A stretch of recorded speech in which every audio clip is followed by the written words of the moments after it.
If you want to actually understand what is happening in Sudan right now, then you need to understand the United Arab Emirates' grand plan for the Middle East North Africa region, because this country is a counter-revolutionary menace who is currently backing military dictators and warlords all over the region with no regard for the consequences for human beings and their lives, just so that they can ensure the smooth flow of capital and the establishment of this new Middle East and Africa that Donald Trump and his lackeys constantly talk about. The UAE has really accelerated in this role since 2011 because they saw the Arab Spring and people deposing long-standing Western-backed autocrats in countries like Egypt. And so what the UAE, along with Saudi Arabia, realized is they were going to have to do it themselves. And so in cases like Egypt, they meddled in the country's politics, funding an organization called Tamarod to create mass protest there, and also backing the Minister of Defense, Abdel Fattah el-Sisi, to become the new military dictator of that country,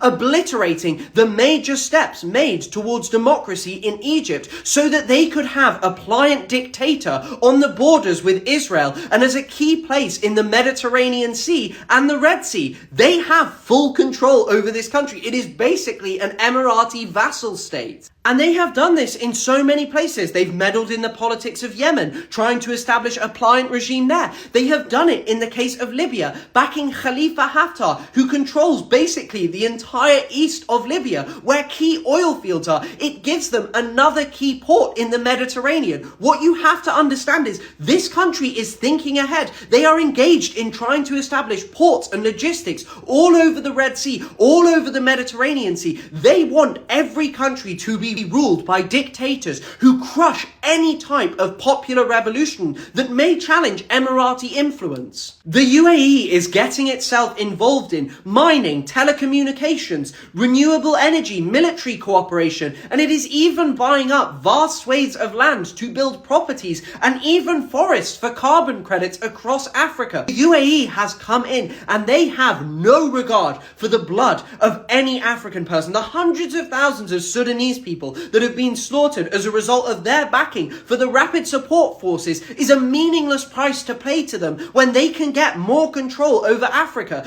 Gold is but a mere part of it. They use it in a cyclical way that is taken by Hemedti over to Dubai, and then it is used to fuel the war effort to give more advanced weaponry to the RSF so they can commit massacres. And finally, the UAE will get its petty little dictator there, and the UAE and its capitalist supremacy will reign supreme.